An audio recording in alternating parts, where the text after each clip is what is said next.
Drew Peterson didn't speak until he was 3 1/2, but his mother, Sue, never believed he was slow. When he was 18 months old, in 1994, she was reading to him and skipped a word, whereupon Drew reached over and pointed to the missing word on the page. Drew didn't produce much sound at that stage, but he already cared about it deeply. Church bells would elicit a big response, Sue told me. Birdsong would stop him in his tracks. Sue, who learned piano as a child, taught Drew the basics on an old upright, and he became "Thank you for trying" verbose. This recording will go away once the product has been purchased. Fascinated by sheet music, he needed to decode it, Sue said. So I had to recall what little I remembered, which was the treble clef.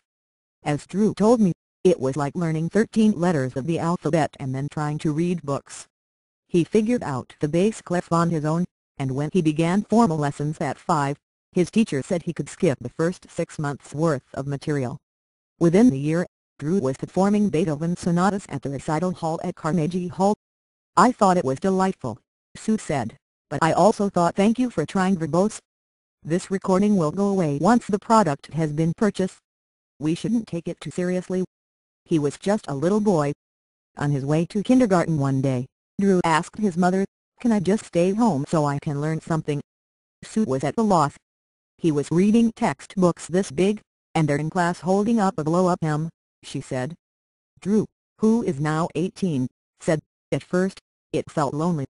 Then you accept that, yes, you're different from everyone else, but people will be your friends anyway."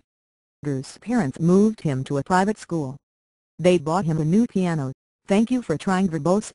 This recording will go away once the product has been purchased. Because he announced at 7 that their upright lacked dynamic contrast. "It cost more money than we'd ever paid for anything except a down payment on a house," Sue said.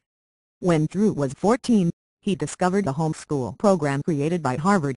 "When I met him 2 years ago, he was 16, studying at the Manhattan School of Music and halfway to a Harvard bachelor's degree."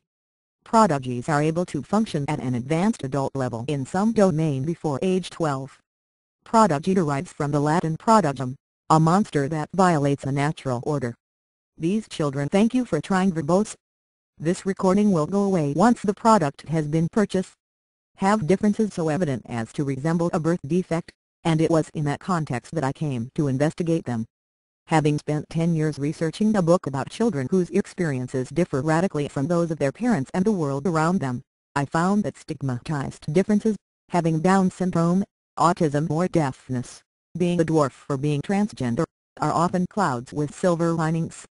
Families grappling with these apparent problems may find profound meaning, even beauty, in them. Prodigiousness, conversely, looks from a distance like silver, but it comes with banks of clouds.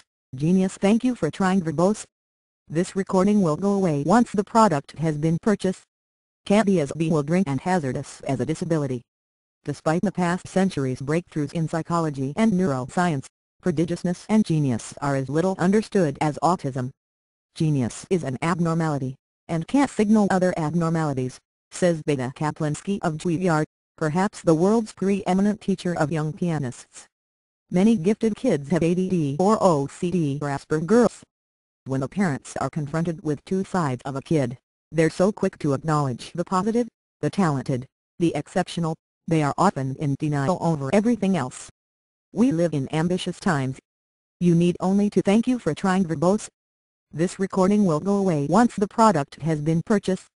Go through the New York preschool application process, as I recently did for my son, to witness the hysteria attached to early achievement, the widespread presumption that a child's destiny hinges on getting a baby foot on a tall ladder.